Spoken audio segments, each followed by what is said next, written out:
இன்றைக்கி நம்ம பார்க்க போகிறது வந்து இப்போ சினிஃபீல்டில் வந்து என்ன பரபரப்பான ஒரு டாக் வந்துட்டுருக்குன்னா, பவர் ஸ்டாருடைய வளர்ச்சியால் சந்தானத்துக்கு வந்து கொஞ்சம் வந்து மனசு கஷ்டமாயிருச்சு. இனிமேல் வந்து பவர் ஸ்டாரோட நடிக்க மாட்டேன் அப்படிங்கிற மாதிரி அவர் சொன்னதாக ஒரு தகவல் வந்து இன்றைக்கி இணையதளத்தில் ஒன்று படித்தேன். அது வந்து இன்னும் உறுதி செய்யப்படாத தகவல் இருந்தாலும் அந்த தகவல் எதனால் வந்துச்சு, இல்லை ஃப்யூச்சரில் என்ன ஆகும், சந்தானத்துக்கு ஏன் அப்படி ஒரு நினப்பு வந்தது அப்படிங்கிறத பற்றி இப்போ பார்க்க போகிறோம். இப்போ என்னென்னா, நான் படம் பார்க்கும்போதே இதை நான் கெஸ் பண்ணிட்டு இந்த மாதிரி ஒரு சம்பவம் நடக்குது.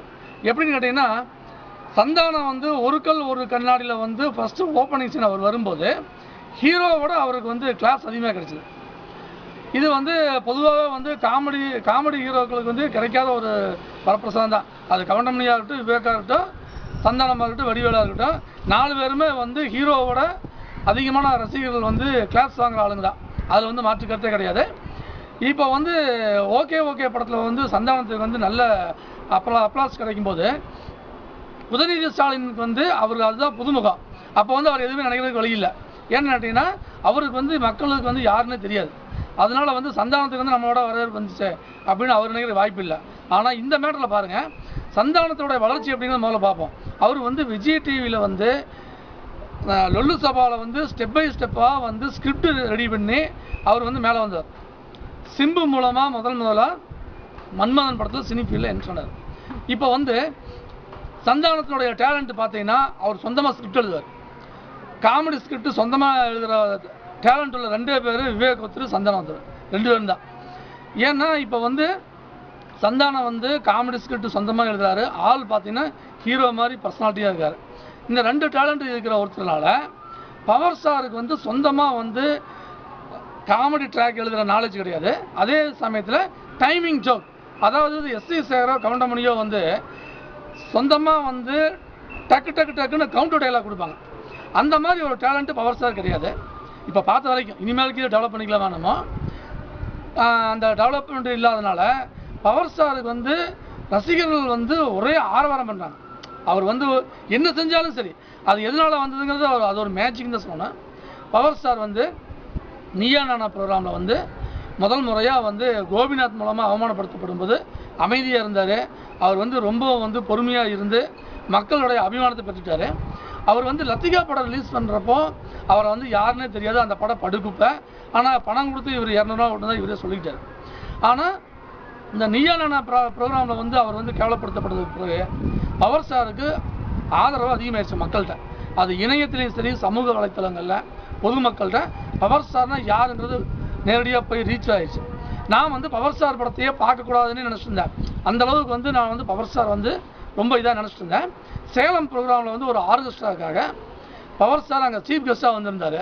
அந்த ப்ரோக்ராமுக்கு வந்து அவர் கிடைச்ச பிரம்மாண்டமான வரவேற்பு, அவர் நடந்துக்கிட்ட விதம், அவர் எவ்வளவு வந்து சாஃப்டாக ஹேண்டில் பண்ணுறாரு, யார் எவ்வளோ அவமானப்படுத்தாலும் பொறுமையாக சிரிச்சுக்கிட்டு இருக்காங்க நேரடியாக பார்த்தேன். அப்போ வந்து பவர் ஸ்டாரோட வந்து அடுத்த படம் வந்தால் நான் பார்க்கணும், லத்திகா நான் பார்க்க கிடையாது இது வரைக்கும் அப்படின்னு நினச்சிட்டு இருந்தேன். இந்த படம் வந்து நான் போய் பார்த்தேன். இந்த படம் பார்த்தீங்கன்னா பவர் ஸ்டாருக்கு வந்து நடிப்பு திறமையில் பிரமாதமே எதுவும் கிடையாது. அதே சமயத்தில் சொந்தமாக வந்து டைமிங் ஜோக்கோ அல்லது கவுண்டர் டைலாக் கொடுக்குறதுக்கோ ஒரு பவர் கிடையாது. ஆனால் அவர் பண்ணுற சின்ன சேஷ்டைகள், அவர் பண்ணுற லூட்டிகள், இதெல்லாம் வந்து ரசிகர்களை வந்து பிரமாதமாக கவர்ந்துருச்சு. ஓப்பனிங் சீனில் சந்தானத்துக்கு எவ்வளோ அப்ளாஸ் கிடைச்சதோ அதை விட டபுள் மடங்கு வந்து பவர் ஸ்டாருக்கு இந்த படத்தில் கிடைச்சிது. நேரடியாகவே நான் தியேட்டர்லேயே பார்த்தேன். இப்போ வந்து சினிஃபீல்டில் வந்து இப்போ என்ன பிரச்சனை அப்படின்னா, சந்தானத்துக்கு வந்து நாம் வந்து இவ்வளோ கஷ்டப்பட்டு மேலே வந்துருக்கிறோம். நம்மகிட்ட வந்து பர்சனாலிட்டி இருக்குது, அதாவது காமெடி டைலாக்கு, காமெடி ஸ்கிரிப்ட் எழுதுகிற டேலண்ட் இருக்குது. நாம் வந்து இவ்வளோ தூரம் முன்னேறி வந்தவங்க இப்போது எந்த டேலண்ட்டுமே இல்லாத ஒருத்தரை நம்மளையும் அறியாமல் பூஸ்டப் பண்ணிட்டோமோ, இவர் வந்து நமக்கு மேலே வளர்ந்துருவாரோ அப்படிங்கிற ஒரு எண்ணம் அவருக்கு வந்திருக்கலாம். ஏன்னா இது வந்து நேச்சர், ஹியூமன் நேச்சர். பொறாமைங்கிறது எல்லாத்துக்கும் உண்டு பொதுவான குணம். அது உங்களுக்கும் இருக்கும், எனக்கும் இருக்கும். அதுவே வந்து அந்த பொறாமை எதனால் வந்துச்சு அப்படின்னா, இப்போ லத்திகா மாதிரி 100 படம் அவர் வந்து டைரக்ட் பண்ணி வந்தார்னா இந்தளவுக்கு அவர் ஃபேமஸ் ஆகி போதில்லை. ஒரு காமெடி படத்தில் வந்து சந்தானத்தினுடைய சொந்த படத்தில் சந்தானத்தை அறியாமல் இவர் வந்து மேலே வந்துட்டார். படத்தோட பார்த்தீங்கன்னா கண்ணா லட்டுதின ஆசையால் வந்து சந்தானம் வந்து ஒவ்வொரு சீன்லையும் பவர் ஸ்டார் வந்து இறங்குவார். கவுண்டமணி செந்தில் எப்படி இறக்குறாரோ அந்த மாதிரி சான்ஸ் கிடைக்கிறப்போலாம் வந்து அந்த வாயம் இந்த வாயம் திட்டுறது, அல்லது ஏதோ ஒரு நக்கல் அடிக்கிறது, அவருடைய பல்லை கிண்டல் பண்ணுறது, அவருடைய உருவத்தை நக்கல் அடிக்கிறது, இந்த மாதிரியே பண்ணார். ஆனால் அது எல்லாமே வந்து ஆப்போசிட் ஆயிடுச்சு. எப்படின்னா அதெல்லாம் வந்து கைதட்டுறாங்க. இப்போ வந்து இது சந்தானத்துக்கு வந்து அவருடைய காதுக்கு போயிருக்கு. இந்த மாதிரி வந்து பவர் ஸ்டாருக்கு வந்து கிளாஸ் அதிகமாக இருக்குது, ஆடியன்ஸுடைய வரவேற்பு உங்களை விட அவருக்கு அதிகமாக இருக்குது அப்படிங்கிறாங்க. பவர் ஸ்டாரோட நடிக்கிறதுக்கு நடிகைகள்லாம் ரொம்ப தயங்கினாங்க. முதலையெல்லாம் வந்து அதை நடித்தா கேவலமாகவும் கௌரவக்குறையாக நினச்சாங்க. இந்த கண்ணா லட்டுதினாசியோடைய ரிசல்ட் வந்ததுக்கப்புறம் நிறையா நடிகைகள்லாம் ஃபோன் பண்ணி சான்ஸ் கேட்கலாமா, இந்த மாதிரி வந்து நான் உங்கள் படத்தில் நடிப்பேன், உங்கள் படத்தில் ஹீரோயினாக ஜோடியாக போடுங்க அப்படின்லாம் கேட்குறாங்களாமா. இதெல்லாம் வந்து சந்தானம் காதுக்கு போயிருக்கணும் இருக்கலாம். ஆகவே இப்போ வந்து நான் என்ன நினைக்கிறேன் அப்படின்னா, இது வந்து உண்மையான தகவலோ பொய்யான தகவலோ, ஆனால் ஃப்யூச்சரில் வந்து இது வந்து கண்டிப்பாக பெரிய இதாக வெடிக்க போகுது. இதுக்கு என்ன பண்ணலாம் அப்படின்னா, சந்தானம் வந்து பவர் ஸ்டாரோட நடிக்க மாட்டேன்னு சொல்ல போகிறாருன்னு நினைக்கிறேன். தனியாக தான் நான் இனிமேல் பண்ணுவேன், பவர் ஸ்டாரோட காமெடி பண்ண மாட்டேன் அப்படின்னு சொல்லுவார்னு நினைக்கிறேன். பவர் ஸ்டாருக்கு வந்து இது ஒரு பெரிய விஷயமே கிடையாது. ஏன்னு கேட்டிங்கன்னா, அவர் வந்து சந்தானத்தை நம்பி இந்த ஃபீல்டுக்கு வர கிடையாது. அவர் வந்து ஏகப்பட்ட பணம் இருக்குது, அவர் சொந்தமாகவே வந்து காமெடி படமே பண்ணலாம்.